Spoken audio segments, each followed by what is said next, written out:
Nós estamos aqui no quarto do Hospital Albert Einstein, em companhia do deputado Jair Bolsonaro e do deputado Flávio Bolsonaro, candidato ao Senado pelo Rio de Janeiro. Eu agradeço muito ao deputado Bolsonaro, que vai falar pela primeira vez, depois do atentado que sofreu, sobre um fato sem precedentes na história brasileira.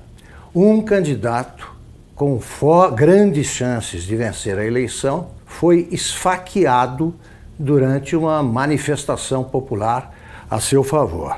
Então eu queria perguntar o seguinte, deputado: um episódio desse tipo, de tal forma dramático, muda a cabeça de qualquer pessoa exposta a esse tipo de violência. No seu caso, o que o senhor acha que mudou? Na cabeça, o que o senhor passou a pensar diferente? Eu entendo que esse atentado sim, que no meu entender foi algo planejado. O senhor acha que foi um atentado político? Político, esse atentado político, na menor dúvida, porque me tirando de combate, você pega os 3, 4 próximos na relação, são muito parecidos. Queria saber o que o senhor sentiu no momento. O senhor comparou um soco no estômago, a sensação. A dor foi exatamente essa, né? A dor. Quando eu levei a pancada, eu pensei que um cara tivesse dado um soco, uma pedrada meio de longe. O senhor não viu o rosto dele? Não, no rosto dele não vi. Eu vi um vulto, não teria condições de desviar a cara dele, não teria condições. Tá. Eu vi que tinha um vulto que se aproximou e deu uma estocada. E quando eu caí, eu falava para o segurança, né?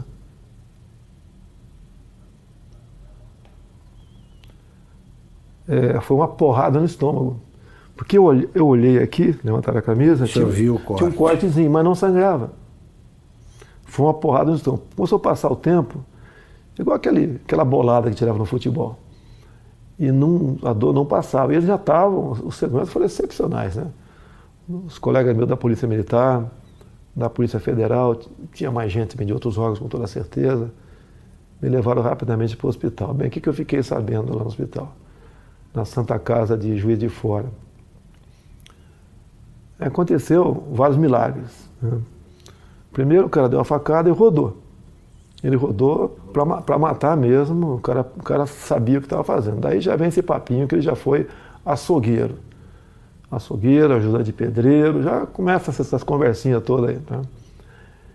E por questão de milímetros não atingiu veias aqui que não teria como eu resistir. Foram em 3 lugares no intestino fino e um no grosso, onde espalhou fezes por aqui tudo. Me levaram para o hospital. Eu ainda não sabia o que tinha acontecido, né?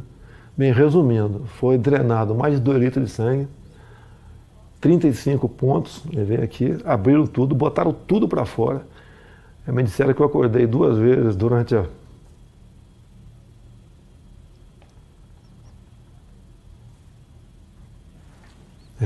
cirurgia, mas eu não estava sentindo dor, nada. E depois fiquei sabendo, quando eu acordei, que, não sei se era noite ou madrugada, eu estaria sendo transferido para cá, para Albert Einstein. O senhor chegou a perder os sentidos lá? Não perdi os sentidos lá. Não perdeu os sentidos? Nem até chegar ao hospital. Era uma dor de uma pancada no estômago insuportável. O senhor teve medo de morrer? Sempre existe esse temor. Digo mais, não é por mim. Em quem o senhor pensou? Em primeiro lugar, na minha filha de 7 anos de idade. O senhor pensou nela, tem 7 anos. Ela, inclusive, me inspira na política, né? E, logicamente, depois na minha família como um todo.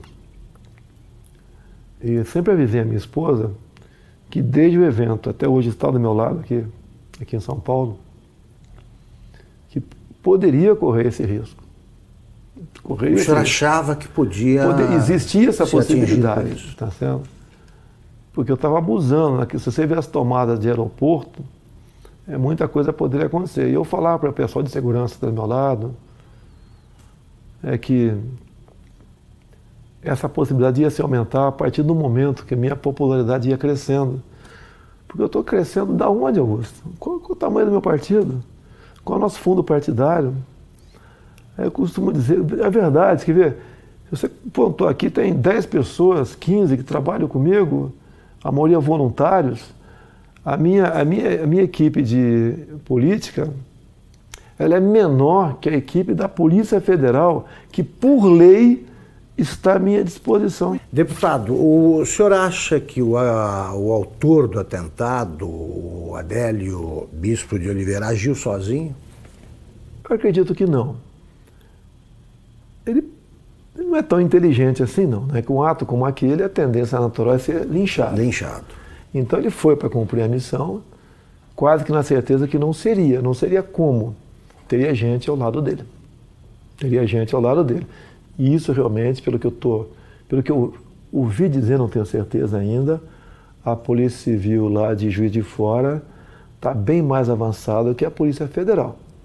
Porque o depoimento que eu vi do delegado da PF que está conduzindo o caso, realmente um depoimento para abafar o caso. Eu lamento o que eu ouvi ele falando, dá a entender até que age em parte como uma defesa do criminoso. Então, isso não pode acontecer. Eu não quero que inventem um responsável, longe disso. Quer que apurem o caso. Eu falar que tal partido, tal não sei o quê, não. Dá para apurar o caso, dá para apurar. Tem uma passagem dele pela Câmara, ou melhor, uma passagem falsa dele pela Câmara, no dia 6 de setembro. Quando tu vai na Câmara, ô Augusto, você se identifica, eu estou no anexo 4, no gabinete tal. Ou é fotografado. Tal. É fotografado. Então quem foi que... Isso seria um álibi no futuro, que se não fosse pego ali, não, ele esteve na Câmara. Então, a Câmara dos Deputados, estou também junto ao pessoal do meu gabinete, a Polícia Legislativa trabalha com muita lisura, tenho muita amizade na Polícia Legislativa. A imprensa tem que apurar. A imprensa tem que apurar. Sabe que tem parte da imprensa que tenta acalmar o negócio ali, né? Mas tem que apurar. Porque o que está em jogo é o poder. Eu chegando lá, nós quebraremos o sistema. Não é na ignorância, não. É na lei. É na lei. Deputado, aliás, que tipo de castigo o senhor acha que o seu agressor merece? É uma tentativa de homicídio, né? Tem que ser o que está na lei. No Brasil não existe pena acima de 30 anos. Agora, eu costumo dizer muitas vezes, tentativa de homicídio, ou seja, eu estou vivo por milagre. Por que a pena dele tem que ser abaixo de um homicídio em si? Vamos mudar isso no futuro, se Deus quiser, caso seja presidente. E mais ainda, acabarmos com progressão de pena. E não ficar dando ouvido a entidades de direitos humanos que o presidiário vive em más condições. Quem estaria em péssimas condições de dia seria minha família se eu tivesse morrido. O senhor acha, para evocar argumentos invocados por adversários, que essa pregação do senhor contribuiu para a radicalização que teria levado a esse tipo de ato, de atentado? Como é que o senhor vê esse argumento? Exatamente o contrário. Eu sou vítima daquilo que eu combato. Eu costumo dizer nas minhas máximas, né? Eu prefiro a cadeia cheia de vagabundo do que o cemitério cheio de inocente. Eu tenho projetos em Brasília, muitos deles inspirados na legislação de alguns estados norte-americanos, como, por exemplo, a lei dos 3 crimes. Lá, Augusto, se o elemento comete 3 crimes, não interessa quais sejam, tem estados que você começa com 25 anos, inafiançado não, sem progressão. Eu copiei esse projeto e botei 10 anos, vou lutar para que seja aprovado. Não tem cabimento. Você pega um elemento, às vezes, cometer um crime bárbaro aí, aí você vai na ficha criminal dele, tem 50 passagens pela polícia. O cara cometeu 3 crimes, 10 anos sem progressão. Saiu, fez de novo, passa para 20. O ser humano só respeita o que ele teme. Se cometer crime, a punição é quase inexistente, é um estímulo para você ser criminoso. Um exemplo que tenho falado muito de uma deputada federal, uma japonesinha aqui de São Paulo. Ela teve uns 15 anos atrás, o filho de 8 anos sequestrado e executado em cativeiro. Já imaginou alguém matando uma criança de 8 anos de idade em cativeiro? Você é pai, você é mãe, imagine uma situação dessa. O elemento foi pego logo depois. era um ex-funcionário dela. Foi condenado à pena máxima, mas depois de 6 anos foi para o semiaberto. Eu estou vendo que o senhor está entusiasmado com o programa de governo aí, mas eu quero ainda resgatar esse fato. Eu posso dar, só para dar uma claro. Eu quero dar um depoimento aqui do sofrimento, da angústia nossa quando aconteceu. Eu ia te perguntar como é que foi vista a coisa do outro lado ali. Meu irmão Carlos, ao lado e do outro lado. Meu irmão Carlos está acompanhando meu pai direto nessa agenda, dando suporte para ele, pô, importantíssimo, né? E eu fiquei sabendo por um jornalista. Eu estava saindo da sessão na LERJ, me ligou, seu pai está bem? Eu fiquei sabendo que tentaram dar uma facada nele lá em Juiz de Fora. Você estava onde? Eu estava na LERJ. Aí quando ele percebeu que eu não sabia o que tinha acontecido, ele falou assim para mim, pode ficar tranquilo que, pelo que eu sei, não foi nada grave não. Foi um sentimento que eu não tinha sentido antes. Eu subi, fui no gabinete de um deputado, que eu estava indo para conversar com ele, um deputado evangélico. Rapaz, quando eu cheguei lá, tinha uns 15 pastores no gabinete dele. E eu não sei porque eu sabia, me deu uma vontade, eu comecei a chorar muito, explicando o que tinha acontecido, sem saber o que tinha acontecido, né? E aí, você não sabia? Não sabia, mas eu chorava com medo do que pudesse acontecer, mas tinha certeza que não ia acontecer o pior. Pressentiu? Tinha certeza que não ia acontecer o pior. Mas pressentiu que podia ser uma fiz aquela oração, todo mundo ali, pela saúde dele. Eu entrei no carro, foram as horas mais longas da minha vida no trânsito, que era a véspera de feriado. E aí eu sabia assim, meu irmão tá lá com ele, tá bem cuidado, tá num bom hospital. E aí, mas eu fui me acalmando no caminho, né? Aí quando eu cheguei lá, que os médicos me explicaram o que era, é que eu falei assim, cara, foi milagre, esse cara não sabe o que aconteceu ainda, ele estava acordando meio grogue. Você achou que seu pai poderia morrer? Eu em momento algum achei que ele fosse morrer, em momento não. Algum. Eu tinha uma paz dentro de mim que isso não ia acontecer. Mas quando eu vi o que tinha acontecido, a gravidade, o que os médicos me contaram, e aí meu irmão me deu uma noção do que tinha acontecido também. E aí olha só o que esse cara me falou. Ele chamou perto, ele não tinha muita força para falar na hora. E aí ele me chamou pertinho da boca dele assim, né? Encostei o ouvido nele. Não foi com essas palavras, foi assim, se deram mal, tô vivo. O cara no momento desse não tá pensando na saúde dele, tá pensando no todo, no que ele representa. Então eu tenho cada vez mais orgulho dele. Muito. E agora está aliviado. É um choro de alívio, né? E certeza de que Deus está preparando uma coisa muito grande para o nosso Brasil e está usando o cara aí. Com certeza. Deputado, o senhor costuma ser apresentado assim pelos adversários como um risco à democracia, né? Eu gostaria que o senhor dissesse o seguinte, quer dizer, a democracia, o senhor vai defender a democracia acima de tudo? Que recado o senhor dá para quem duvida que o senhor seja um admirador do regime democrático? Esses caras que falam que são um risco para a democracia, na verdade, são um risco aos esquemas dele. Não vai ter mais indicação para BNDES, Banco do Brasil, Caixa Econômica, Banco da Amazônia, Banco do Nordeste, com esse critério. Botar lá a indicação de um amigo para que use essas instituições em causa própria. Isso vai deixar de existir.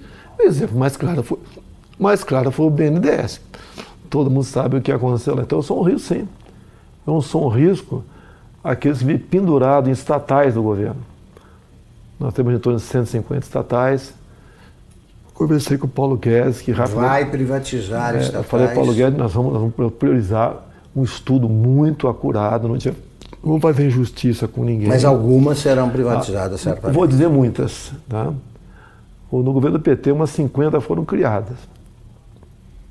Temos até o estatal do trem-bala, eu não sei ainda. Isso. Tem lá algumas dezenas de apadrinhados ganhando uma fortuna por mês. A tal da EBN também é outra que você tem que olhar com muito carinho, porque é um orçamento de um pouco mais de 1 bi por ano, uma TV que ninguém assiste. E está lá, amigos do rei estão lá. Então, as estatais que são ociosas, com toda certeza serão privatizadas. Agora, existem estatais que são estratégicas. Tenho conversado com o Paulo Guedes, né? Banco do Brasil, Caixa Econômica. Para mim, são estratégicas. Então, isso daí estão fora de cogitação. E mesmo assim, temos outras, você tem que ver o critério, o modelo para privatizá-la. Não é jogar para cima, quem pegar pegou. Tem que examinar. E uma grande preocupação que nós temos. Nós não podemos ser inquilinos de nós mesmos aqui no Brasil. Tem um país aí fora, China, que nós queremos manter relações comerciais com eles, sim, até há interesse por parte deles, mas não podemos permitir que a China ou qualquer outro país, em vez de comprar no Brasil, venha comprar o Brasil. Perfeito. Deputado, a ex-senadora Marina Silva disse o seguinte, que a prova de que as ideias do deputado Jair Bolsonaro não funcionam, a prova disso foi o próprio atentado, porque tanta gente protegendo não conseguiu impedir que o ataque acontecesse. A Polícia Federal falhou? O senhor notou falhas no esquema de segurança? O ambiente não tem como você ter um sistema de segurança perfeito. É um tumulto ali, né? Eu vejo pela televisão. E eu sempre falava com eles da possibilidade, né, crescente disso acontecer, tendo em vista o nosso crescimento junto à opinião pública. Então, eu não culpo a Polícia Federal, não. Eles até ajudaram muito com os policiais militares do Rio que estavam comigo lá. Isso vai evitar, evidentemente, esse tipo de manifestação. Não, eu até as eleições, eu estou em alta até o dia 31. Sim. E a recomendação, eu não posso sair de casa. Se eu levar um esbarrão na rua com a situação que eu estou aqui, pode botar tudo a perder. Então eu não posso ir para a rua, realmente. Eu peço a compreensão dos amigos. Pretendo, a partir do dia 1º, agora, em todo o horário eleitoral gratuito, fazer uma live e conversar com o pessoal sobre as eleições. A última que fizemos, chegou live, né, ao vivo, está 275 mil pessoas presentes.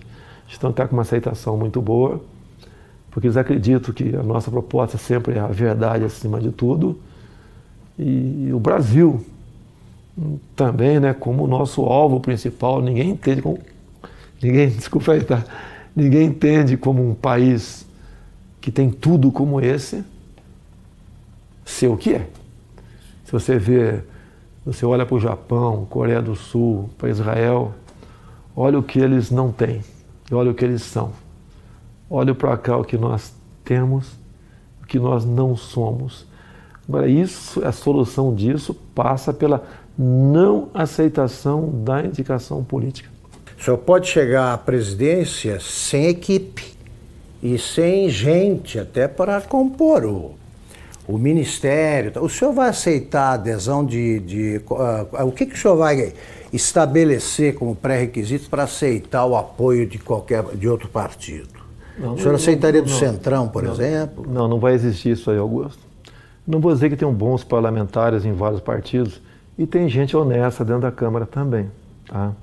Mas não será esse o critério, é a competência. Eu quero, por exemplo, um ministro da Ciência e Tecnologia voltado para a pesquisa, para a inovação. O senhor não sabe quem é? Ainda tem um nome de longe, né, que a gente pensa nele, não sei se seria o mais adequado ou não, tá certo?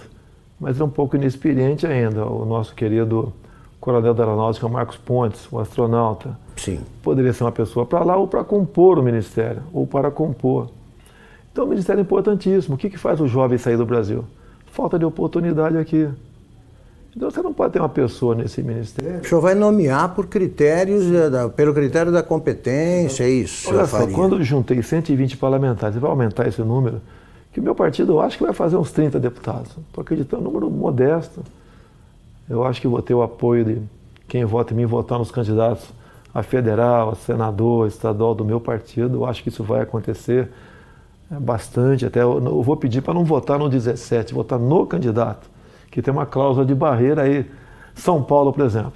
Não adianta o meu filho Eduardo, que deve ter 1 milhão de votos, junto com voto de legenda, poder fazer 8 deputados federais. Esse federal tem que ter 30 mil votos, senão eu não tomo posse. Então ele tem que votar no candidato, e não no 17. Eu posso não ser o ideal, nem teremos nunca um ideal. Mas eu acho que o remédio para o momento, tendo em vista aos demais candidatos que estão aí, seria eu, não teria outro remédio no momento. Para a gente buscar o ponto de inflexão e fazer uma política de verdade no Brasil. E essa maneira de não aceitar indicações políticas, como tenho conversado com parlamentares, é uma maneira de resgatar, buscar o resgate da credibilidade do deputado. O senhor não vai aceitar? Não tem como aceitar. Você pode ver. O Onyx Lorenzoni, por exemplo, no meu entender, seria um excelente chefe da Casa Civil, mas não é indicação partidária, mérito dele.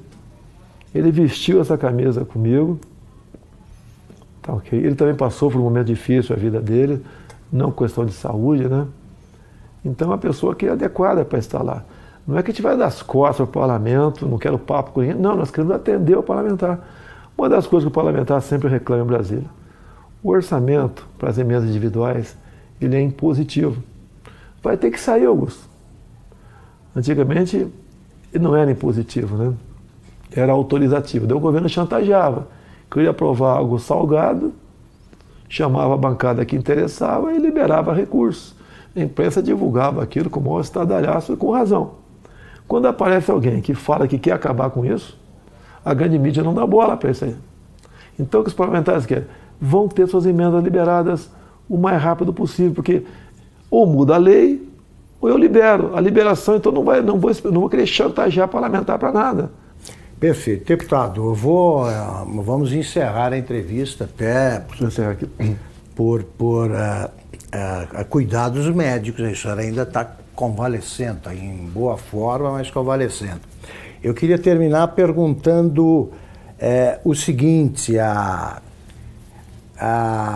o senhor acha que o Brasil, hoje, de modo geral, precisa se tornar mais tolerante? O ambiente está muito radicalizado. Que recado final o senhor dá sobre esse quadro brasileiro? Vou falar o Brasil. Há uma certa potencialização em cima disso também. É a pregação da luta de classe imposta pelo PT. Tá? Agora, logicamente, isso vai da educação do povo. Né? A nossa educação leva para, quanto melhor for, leva para o fim da intolerância. Fim da intolerância. Isso é natural. As provas internacionais do PISA, entre outros aqui, você vê que o Brasil não vai bem na educação de há muito tempo. Você tem que investir nisso para jogar na ponta. Tá? Agora, da minha parte, eu nunca preguei ódio. Eles dizem que eu prego ódio.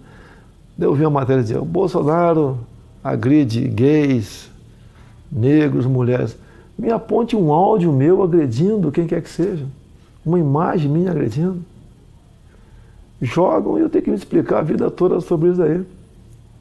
É a minha família, minha nova família. Estou indo para 11 anos de casado com a senhora Michele. O pai dela é o Paulo Negão. Nossa família. E 11 anos atrás ninguém falava em Jair Bolsonaro. Era apenas uma figura lá do baixo clero que dava umas caneladas na Câmara lá. Deputado, muito obrigado pela entrevista. Eu quero agradecer a todos vocês, em especial Augusto Nunes nesse momento, a população pela confiança, pela simpatia, agradecer pelas orações, vocês foram excepcionais. Realmente os médicos dizem que eu estou vivo por uma obra de Deus, um milagre aconteceu. E vamos juntos mudar o destino do Brasil. Tá ok? Eu sei que existem milhares de pessoas pelo Brasil melhores do que eu. Mas no momento você tem aí, se não me engano, 13 candidaturas, não é isso? Isso. Você não foge, você não pode votar no Augusto Nunes, não é candidato. Você tem 13 nomes aí. Analisa, não se abstenha, não se omita. Eu sei que você está muito decepcionado com política, mas a chance é essa. Se continuar alguém do Centrão ou do PT, você sabe qual é o destino. Estamos exatamente no mesmo barco. Vamos mudar o Brasil, sim. Acredito em Deus, acredito em você, acredito no potencial do ser humano brasileiro e acredito que juntos, unindo o Brasil, sem essa história de divisão de classe, jogar cor de pele para um lado, outra cor do outro, opção de um lado, não sei o quê, gênero. Vamos unir o Brasil. Na economia, vamos desburocratizar, desregulamentar. A proposta do Paulo Guedes do imposto de renda, até falei, está sendo ousada. A proposta dele é o seguinte, quem ganha até 5 salários mínimos não paga imposto de renda. E dali para frente, uma alíquota única de 20%. A União perderia a arrecadação, sim. Mas o gás que você daria para as empresas, para os comerciantes, produtores rurais para empregar gente, desonerando a folha de pagamento, compensa muito. A Inglaterra fez um plano semelhante há 20 e poucos anos atrás. Com o Trump agora ele fez a mesma coisa. Se não me engano, está baixando para 20% o imposto das empresas, né? Isso. Então, deu certo. Não precisou mais exportar empresas para país vizinho mais ao sul ali para produzir alguma coisa. As empresas estão voltando para os Estados Unidos e vamos mexer na economia nessa hora, sem sacrifício para ninguém. Se o alíquota de 20% estiver alto para alguns, eu converso com o Paulo Guedes. O Paulo, em vez de ser acima de 5, 20, até 10, 15, dali para frente, resolve essa parada aqui. Eu só falei uma coisa, Paulo, no final eu quero uma coisa, que a União arrecade menos. Muito bem, muito obrigado, deputado. Obrigado, deputado Flávio.